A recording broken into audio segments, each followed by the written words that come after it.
C'est parti, on a l'antenne. La caméra.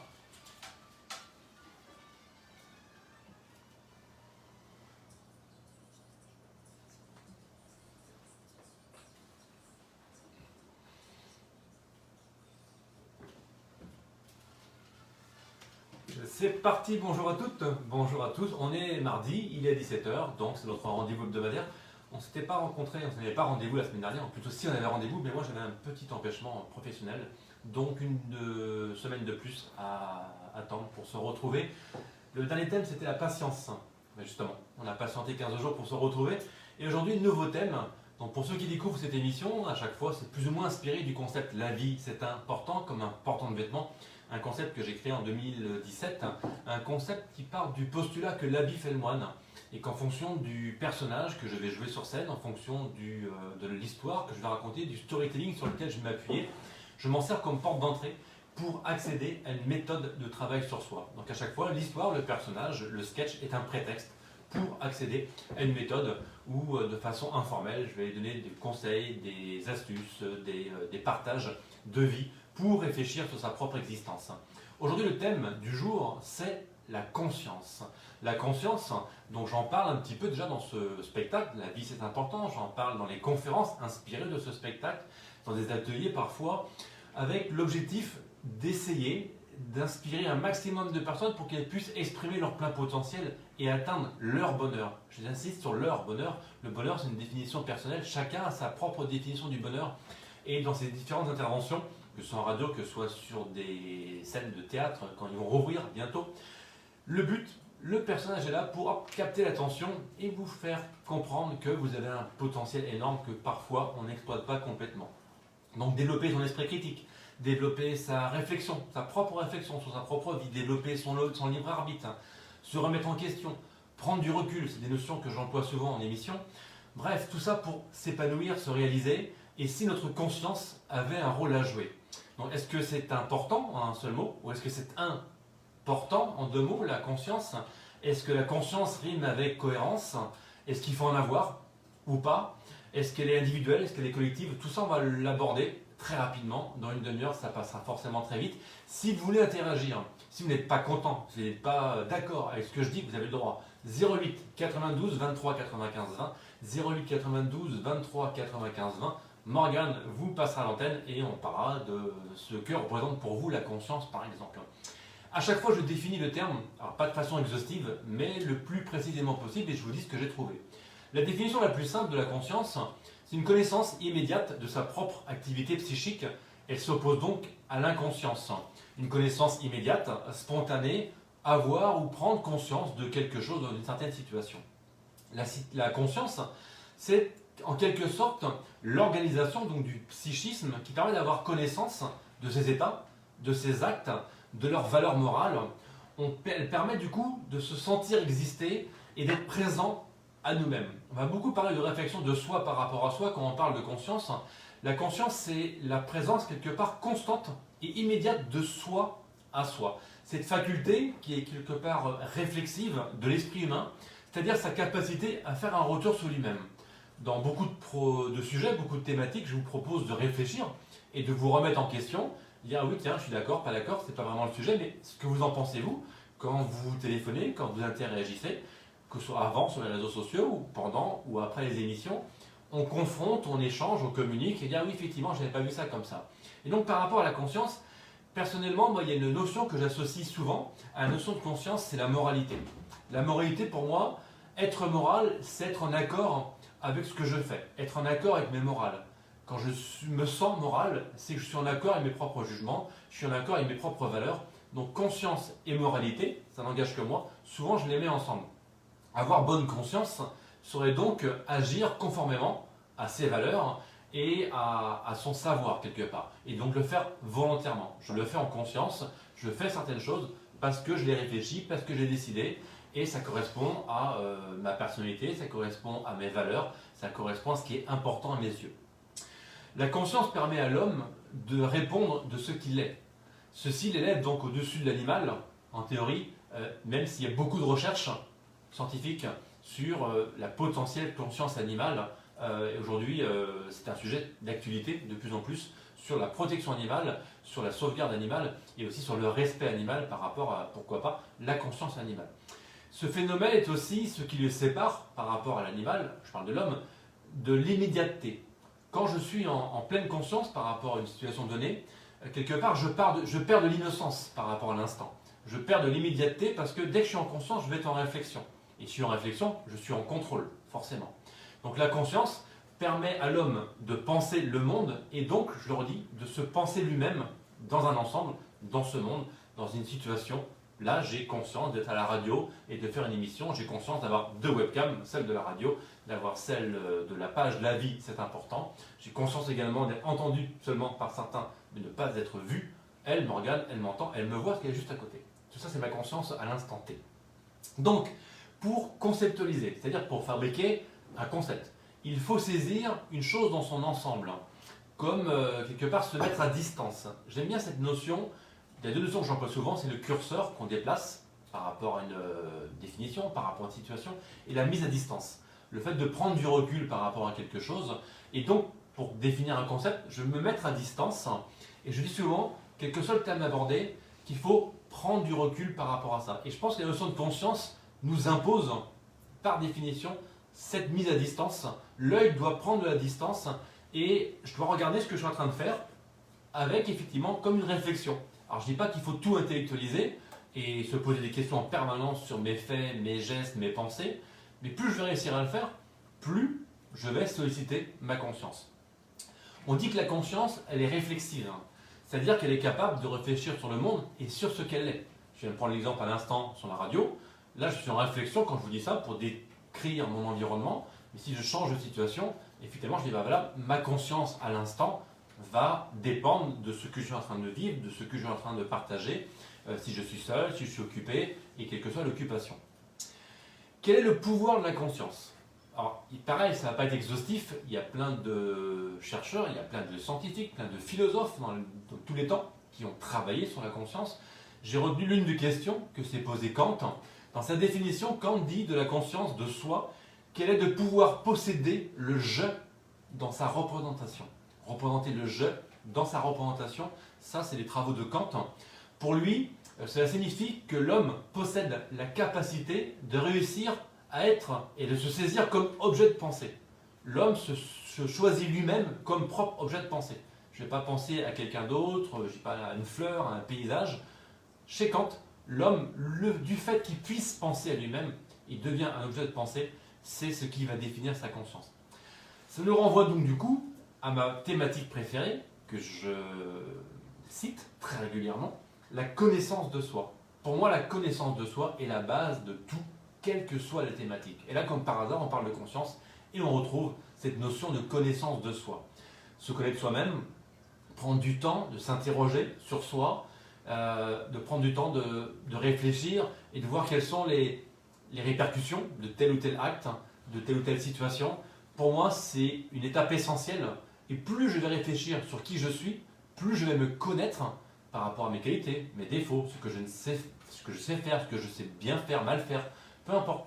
Avoir une vision la plus exhaustive possible de qui je suis, comme une photo à l'instant T ou dans mon parcours, et plus cette connaissance me permet de développer, je pense, ça n'engage que moi, une certaine conscience. Donc, ça reviendrait à dire qu'exprimer son plein potentiel avec authenticité, oser exprimer qui je suis et ne pas avoir peur du regard de l'autre, ne pas avoir peur du jugement des collègues, d'un conjoint, de la famille, des amis, être soi-même, pour moi, c'est le plus important et c'est vraiment important. Là, je ne pouvais pas éviter de faire le jeu de mots dans cette phrase-là en particulier. Être qui vous êtes, vous autoriser à l'être, ça passe effectivement par en avoir conscience, mais par un double travail. Je travaille sur moi et en même temps, je m'autorise à exprimer ce que je sais et je m'améliore au fur et à mesure du temps. Donc tout passe par cette fameuse conscience de moi-même et du monde qui m'entoure, comme une réflexion, comme une introspection quasi régulière. Et c'est un cercle vertueux. Je vais réfléchir sur qui je suis. Plus je vais réfléchir, plus je vais avoir conscience de qui je suis. Et plus je vais me connaître. Donc connaissance de soi et conscience de soi-même, de ce qui m'entoure, va de pair chez moi. Allez, quelques exemples, quelques précisions. Toujours cette notion de conscience. Est-ce qu'on peut définir la valeur de la conscience? Quelle serait cette valeur? Si je parle de conscience, c'est quoi sa valeur? La conscience, c'est cette capacité de nous rapporter subjectivement nos propres états mentaux, au sens moral. Elle désigne la capacité mentale à porter des jugements et des jugements sur de valeurs moraux, des valeurs, la moralité par rapport à ses propres jugements. Des actes accomplis par soi ou par les autres. Et quand je dis mentaux, des actes mentaux, ou quand je dis des propres états mentaux sur ma réflexion, je l'écris bien M-E-N-T-A-U-X. Je ne l'ai pas écrit M-A-N-T-E-U-X, comme un porte-manteau, quoique j'ai envie de quand même l'écrire comme ça. Et là, je vais dans la provocation, je vais dans le jeu de mots, pour ceux qui me connaissent. La vie, c'est un portant, comme un portant de vêtements. Est-ce que nous ne sommes pas des porte-manteaux dans les deux définitions? C'est-à-dire qu'on dépose nos expériences sur ce portant qui symbolise la vie, et d'expérience en expérience, quand j'avance dans la vie, le portant devient un peu plus long. Puis quand je me détourne, je vois ces expériences, je vois ces habits, je vois ces métiers, je vois ces rencontres, je vois tout ce qui s'est passé. Et tout ça, ça me donne des infos sur qui je suis, sur mon parcours, et ça développe ma conscience de moi-même. Donc je reviens à l'habit qui fait le moine. Pour ceux qui découvrent cette doctrine, ce proverbe très connu, l'habit fait le moine, c'est un proverbe allemand. En France, on dit quoi? On dit l'habit ne fait pas le moine. Pourquoi? Je vous laisse chercher. En tout cas, voilà. Ne serions-nous pas, nous-mêmes, des êtres mentaux? Et je vous laisse écrire mentaux comme vous voulez. Quels sont les avantages de s'attarder, de connaître sa conscience, de réussir à la définir? Est-ce qu'il y aurait des avantages sur la conscience? Alors, ce que j'ai trouvé, la conscience permet de donner à l'homme une autre de ses facultés, qui est la conscience du temps qui passe. Voilà, l'avantage de la conscience, c'est que j'ai conscience du temps qui passe. Alors, forcément, on est dans une société où on consomme énormément, où on nous encourage à toujours consommer plus, donc plus, et souvent c'est demain, demain, demain. Le passé, il est passé, demain on s'encourage toujours à y aller, et on oublie l'instant présent. On oublie l'ici et maintenant. Donc la conscience du temps qui passe, c'est à la fois effectivement, peut-être, je cherche le mot, ça fait peur peut-être à beaucoup de gens, parce qu'effectivement le temps passe très vite, mais en même temps, si je pense uniquement au temps qui est passé, ou alors uniquement au temps qui est devant, en courant après le temps tout le temps, j'oublie l'essentiel, le cadeau, le présent, present en anglais, l'ici et maintenant. Donc la conscience me permet d'avoir conscience du temps qui passe, elle permet d'avoir une certaine expérience, elle permet d'avancer et de jauger ma propre progression. J'ai fait ça, j'ai tel projet, voilà, j'ai conscience du temps qui passe. La conscience permet donc à l'homme de se réaliser et de donner un sens à son existence. Quand j'ai cherché des infos sur conscience, souvent j'ai vu le mot raison arriver. Alors quelle est la différence entre conscience et raison? La conscience accompagne nos pensées. En revanche, la raison les construit. Elle les fonde avec de la logique, avec de la clarté. Donc conscience accompagne nos pensées et raison les construit. Il y a une question une valeur fondatrice de la raison sur les pensées. À quel moment apparaît la conscience? Dans l'histoire de l'homme, dans notre existence, à quel moment? On dit que le développement de la conscience de soi, à savoir qui on est, ou plutôt se rendre compte qu'on est quelqu'un, entre guillemets, dure environ 2 ans. De la naissance jusqu'à environ 9 mois, le bébé prend conscience tranquillement de son corps et il le distingue de l'environnement. Il peut se toucher, il reconnaît quelqu'un, il peut agir sur le monde. Et c'est le développement de la conscience de soi dans les 2 premières années, mais essentiellement de la naissance jusqu'à 9 mois pour le plus gros développement. Il commence du coup à sourire à autrui, donc si vous ne souriez jamais aux autres, peut-être que vous n'avez pas conscience des autres. Là je fais un sourire à Morgane, j'ai conscience de Morgane, pourtant j'ai plus que 9 mois. Donc voilà, je rigole, mais tout ça pour dire que l'enfant, le bébé, il va sourire à partir de 9 mois. S'il sourit avant, si des jeunes parents nous écoutent, ne vous inquiétez pas, peut-être qu'il est très très éveillé, peut-être qu'il voit une forme, mais c'est beaucoup plus clair pour lui, dans son esprit, dans sa propre conscience de bébé, à partir de 9 mois, et ça se développe vraiment de façon très pointue jusqu'à ses 2 ans. Donc quand j'ai souri, j'ai conscience de quelque chose. Donc je vais m'arrêter un peu sur cette notion de sourire. Quand la situation est compliquée, quand l'actualité est un petit peu sombre, je ne fais pas d'exemple volontairement par rapport à ce que l'on vit depuis 1 an. Si je me force à sourire, c'est comme si je travaille ma propre conscience. Donc souriez aux autres, souriez à vous-même, mettez-vous devant un miroir et faites-vous un cadeau. Ouvrez-vous un sourire et ce sourire va faire du bien à votre conscience. Voilà, la conscience peut être donc immédiate. Ah oui, effectivement, d'un seul coup, je me rends compte de quelque chose. Ah, j'ai conscience de. Elle est immédiate. Ou alors, elle est réfléchie. Je peux avoir conscience après coup. Ah oui, j'ai conscience que ce matin, j'ai fait ci, j'ai fait ça. Ou j'ai pensé à tel truc. Ah oui, ça me rappelle. Donc, immédiate ou réfléchie, c'est les deux types de conscience essentiels. Il y a également une dimension morale dans la conscience. Pourquoi? On peut avoir conscience de faire le bien ou de faire le mal, que ce soit à l'instant présent, que ce soit sur un événement passé ou sur ce que je projette de faire. La dimension de moralité par rapport à la conscience, c'est qu'effectivement, tiens, c'est bien, c'est mal, ça n'engage que vous, et le bien et le mal, c'est une fois de plus un curseur à déplacer, et ça c'est propre à chacun. La conscience, c'est aussi un dynamisme. Je m'explique. En fait, pourquoi un dynamisme? Parce qu'elle peut grandir. On peut grandir en conscience. C'est pas factuel, c'est pas une notion arrêtée, et heureusement, notre conscience du monde, de nous-mêmes, peut évoluer, et donc on peut faire grandir notre conscience.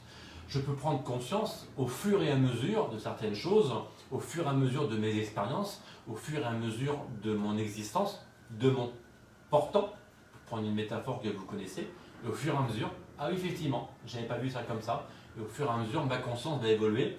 La conscience d'un enfant, on vient d'en parler, elle est restreinte, elle se développe progressivement avec l'âge, et en grandissant, grâce aux expériences, on peut dire, ah oui, je n'avais pas conscience de ça avant, et maintenant c'est effectivement plus clair. La conscience c'est aussi une puissance. Pourquoi? C'est une puissance parce que c'est une faculté que je possède à la naissance, et je vais la mettre en acte.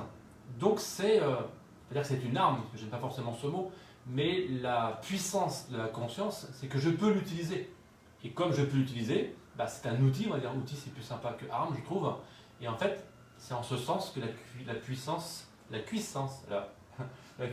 un jeu de mots. Bon, ça fait rire, voilà, on est en direct. La cuissance, la conscience et la puissance dans la même phrase. Je vous laisse vous amuser avec ces trois mots, et si vous téléphonez, vous faire un petit rébut chez vous. Cuissance, puissance, conscience. Voilà, ces trois mots, c'était cadeau. Allez, deux petites références, on se reconcentre. Deux points de vue différents sur la conscience. Il y en a plein. J'ai retenu le plus simple, peut-être l'un des plus anciens, Descartes. Pour lui, alors c'est simple, la personne égale la conscience. Ça marche dans les deux sens. La conscience égale la personne et inversement. Pour lui, Descartes, personne égale conscience. Marx, et c'est très souvent cité dans les recherches sur la conscience, pour lui, la conscience de l'homme est déterminée par son environnement. Il y a un côté social. Il pense que c'est la position sociale qui détermine la conscience que nous avons du monde. Et je suis sûr, à la fin de la citation, je vous citerai Marx pour définir ses propos. Donc voilà, en résumé, sans être exhaustif, la conscience, c'est quoi? C'est la connaissance et la réflexion du monde qui m'entoure. C'est la connaissance de moi-même, j'ai insisté là-dessus, et je pense que c'est peut-être à mes yeux le plus important. Se connaître soi-même, c'est développer sa conscience. Connaissance de moi-même vis-à-vis des autres, vis-à-vis du monde qui m'entoure, être capable de lister ses propres capacités, ses qualités, ses défauts, ses points faibles. Et on y revient donc une fois de plus à la connaissance de soi. Et les autres peuvent vous aider par rapport à ça. Les autres peuvent vous aider à avancer sur votre propre conscience. Que vous soyez en couple, en ami, faites-vous ce jeu, cet échange, cette communication, ce que j'appelle moi le jeu du miroir et du reflet. Faites le miroir et le reflet de l'autre, et toute connaissance est connaissance. C'est une phrase que j'emploie souvent. Toute connaissance est connaissance. J'apprends chez l'autre. Et en apprenant chez l'autre, je fais évoluer ma propre conscience. Autre élément à connaître, excusez-moi, je perdais mon fil. Pour atteindre des résultats, quels qu'ils soient, donc il faut se connaître soi-même, on est d'accord, mais il n'y a pas de recette sans ingrédients. Donc tous ces éléments que je vous donne en vrac, sur la connaissance de soi, sur les réflexions, sur les échanges, le miroir, le reflet, sont autant d'ingrédients pour faire vos propres recettes. Il n'y a pas de bonne recette. La bonne recette, c'est celle qui fonctionne. Donc expérimentez, cherchez, échangez, et vous pourrez développer votre conscience. Avant de terminer et d'aller au retour des internautes, j'ai eu beaucoup d'échanges sur Internet, donc je vais les citer dans quelques instants. Quelques outils très rapides pour développer la conscience de soi. Des outils pour développer la conscience de soi. La conscience de soi est l'une des clés de l'intelligence émotionnelle. Donc très rapidement, gardez un esprit ouvert. Quand je vous dis libre arbitre, prendre du recul, etc. Gardez un esprit ouvert, vous fera développer votre conscience. Savoir se fixer des limites. Savoir se fixer des limites, c'est une occasion aussi, c'est une possibilité pour travailler sur votre conscience. Apprenez à reconnaître ce qu'on appelle les déclencheurs. Les déclencheurs émotionnels, c'est comprendre et voir ce qui vous met dans telle ou telle situation émotionnelle, en colère ou ce qui vous met en joie. Essayez de voir ça. Et tout ça, c'est des éléments de plus pour vous connaître vous-même. Tous ces déclencheurs émotionnels que je vais identifier vont à la fois me faire travailler sur qui je suis, mais aussi sur le développement de mon plein potentiel, mais sur la conscience que j'ai de moi-même et du monde qui m'entoure. Et pour accentuer tout ça, demandez des feedbacks, que ce soit dans le monde social, que ce soit dans le monde familial, amical, professionnel. La richesse et la force d'un feedback, c'est que par rapport à l'image qu'on va vous renvoyer, une fois de plus, je reviens à ma métaphore du miroir et du reflet, ce feedback vous permet de travailler sur vous-même et d'évaluer votre propre conscience et son évolution. Donc, le courrier des internautes a été très très complet cette semaine. Je vais essayer de citer tout le monde. Ce que le mot conscience évoque pour vous. J'ai eu plein de retours. Karine, avec un Y, m'a dit, alors tout se passe au niveau du cerveau pour elle, et la conscience permet de diriger, où le cerveau va influencer ma conscience, mais encore, dit-elle, est-ce la représentation mentale de ma propre réalité? Être conscient de qui nous sommes, de ce que l'on a traversé, de ce qu'on en a vécu, de ce qu'on a subi ou supporté. Est-ce cela la conscience? Est-ce avoir conscience du temps qui est passé? Est-ce que notre conscience a un pouvoir sur notre façon de fonctionner? Peut-elle nous aider à mieux avancer? Karine, sans le savoir, a résumé toutes les missions et toutes les pistes que j'ai données. Véronique, conscience, point d'interrogation, savoir, âme, valeur, vérité, conscience de soi, conscience des autres. En as-tu conscience? C'est important. Elle l'a dit en 2 mots, elle m'a fait un joli jeu de mots, merci Véronique. En prendre conscience, c'est s'approprier, c'est comprendre, c'est accepter. Pour elle, conscience et inconscience, c'est un petit peu comme le yin et le yang. Être inconscient, est-ce renier sa conscience? Je vous laisse répondre. La conscience individuelle de chaque individu peut-elle aboutir à une conscience collective? Chaque conscience individuelle est-elle unique? Tout être vivant est-il doté d'une conscience? A-t-on conscience de sa conscience? Elle est pleinement consciente que toutes ces interrogations apportent autant de réponses que de conscience individuelle. Ophélie nous dit, nous partage, pour elle prendre conscience, c'est se libérer de son inconscient. J'ai bien aimé ça. Prendre conscience, c'est se libérer de son inconscient. Elle dit que tant que je préserve mon insouciance, je vais profondément en moi pour en remonter. Elle trouve que ce sujet de la conscience, c'est une invitation à se réfléchir à l'autre. Se réfléchir à l'autre. Hop, miroir, reflet, on y revient. François nous dit, alors qu'elle est primordiale, la conscience, beaucoup semblent la perdre en vivant en inconscience, mais en ont-ils conscience? Je laisse la réponse en suspens. Nicolas, avec un S, plus tard il y aura un Nicolas sans S. Nicolas, étant quelqu'un de très terre-à-terre, c'est ce qu'il nous dit, je ne saurais trop en quoi en dire, mais ce qui est sûr, c'est que j'ai une conscience professionnelle. Et oui, la conscience professionnelle est très importante, mais aussi une conscience personnelle. Celle qui lui fait dire, ah, j'ai bien fait de dire ça, ou j'ai bien fait de faire ça. En tout cas, il dit qu'il faut avoir conscience et croire en soi, en ce bas monde. Miguel, alors là c'est un petit clin d'œil pour Miguel, puisqu'il dit qu'il est fan de mes jeux de mots, et qu'il a toujours conscience que j'ai des jeux de mots efficaces. Et moi je lui réponds, là on est en radio, mais je lui fais ça. Miguel il comprendra, c'est un petit geste pour ceux qui ont l'image, les 2 petits doigts en l'air, c'est une dédicace dont lui il aura une conscience. Jean-Philippe, la conscience est essentielle. C'est comme Descartes, il a toujours résumé en 2 mots, la conscience est essentielle. Nicolas, encore un Nicolas, c'est le même, il y a 3 Nicolas, autant pour moi, oui. Deuxième Nicolas, la conscience, sujet vaste, passionnant, intrigant, envoûtant également, qui nous anime tous, nous, les conférenciers. Oui, je partage ça avec Nicolas, il est conférencier, et c'est un sujet passionnant qui revient dans plein de thématiques, amener les hommes et les femmes à prendre conscience de qui ils sont, de leur plein potentiel, de leurs forces, de leurs croyances, de leurs limites. Ça, c'est le travail de la conscience. On en a parlé effectivement en avant. Afida, pour être collective, la conscience doit-elle d'abord être individuelle? Question. Et enfin, Nicolas, sans S, je en avais parlé, il est musicien. Lui, il dit en musique, on parle de vivre l'exécution en pleine conscience. C'est cette concentration ultime de l'artiste. C'est là qu'il fascine, tellement il est concentré. Il vit chaque note comme si elle était unique, cohérente dans un discours, dans une écriture. Et le temps est vécu en pleine conscience pour lui lorsqu'il est au piano. Conscience est donc ici synonyme d'instant présent et donc synonyme d'ici et maintenant. Merci Nicolas, grâce à toi, on boucle la boucle. Et boucle la boucle, le temps passe très très vite. Il est déjà l'heure de parler des expressions, et juste après des citations que j'ai trouvées autour de la conscience, avec de nombreuses variantes dans les expressions. Avoir conscience de, comprendre quelque chose, prendre conscience de quelque chose, avoir bonne conscience, avoir la conscience tranquille, avoir la conscience en paix, avoir sa conscience pour soi, n'avoir rien à se reprocher, être sûr d'avoir bien agi par exemple, en son âme et conscience, consciencieusement, en toute conscience, sincèrement. Je ne peux pas, en mon âme et conscience, être complice de ça, par exemple. Je vous laisse imaginer le contexte. On a parlé à l'instant dans une citation de la conscience professionnelle. Alors juste un petit passage, parce que dans cette définition de la conscience professionnelle, c'est quelque part le soin qu'on apporte à son travail. Un travail qu'on va faire avec soin, dans son métier, la valeur qu'on lui donne aujourd'hui. Donc aujourd'hui, dans ces temps troublés, dans cette crise que nous traversons, est-ce que la conscience professionnelle ne peut pas être un plus? On parle beaucoup de soft skills, de ces comportements, émotionnels. Les soft skills peuvent être attachés à la valeur et la conscience professionnelle, l'implication, la rigueur, le respect, l'engagement, la loyauté, le savoir-être, la solidarité dans le travail. Je pense que c'est très important. Plus concrètement, la conscience professionnelle va se traduire par l'implication que l'on a dans son travail, d'assumer des responsabilités, d'aller au fond et jusqu'au bout d'une tâche, d'être autonome, de respecter des règles, de savoir prendre des initiatives, d'être force de proposition. Tout ça, c'est un ensemble que je mets dans la conscience professionnelle. Allez, quelques citations. Ce n'est pas la conscience des hommes qui détermine leur être, c'est inversement leur être social qui détermine leur conscience. Ça, c'est Marx, j'en ai parlé tout à l'heure.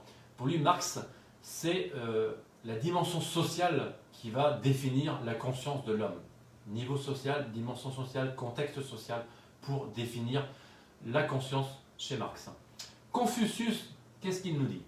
La conscience est la lumière de l'intelligence pour distinguer le bien du mal. La conscience est la lumière de l'intelligence pour distinguer le bien du mal chez Confucius. Ne jamais croire, ne jamais rien, je le refais, excusez-moi, c'est Albert Einstein, ne fais jamais rien contre ta conscience, même si l'État te le demande.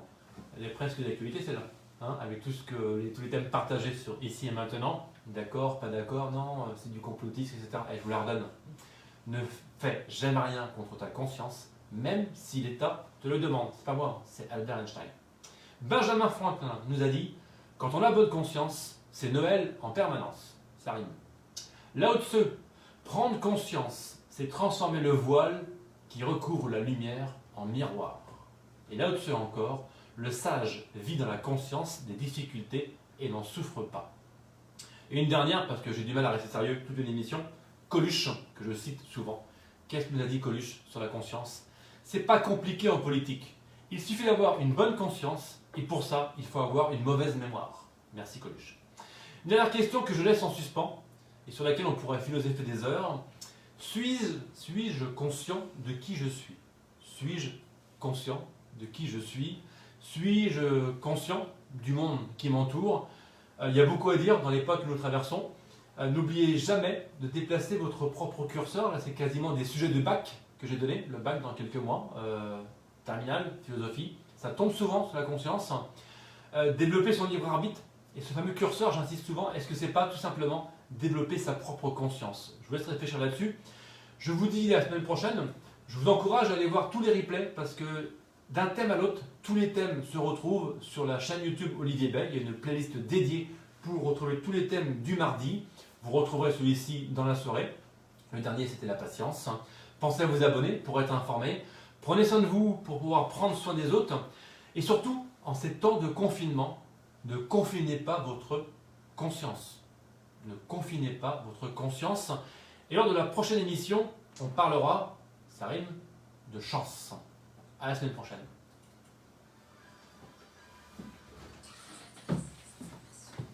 Rendez-vous la semaine prochaine.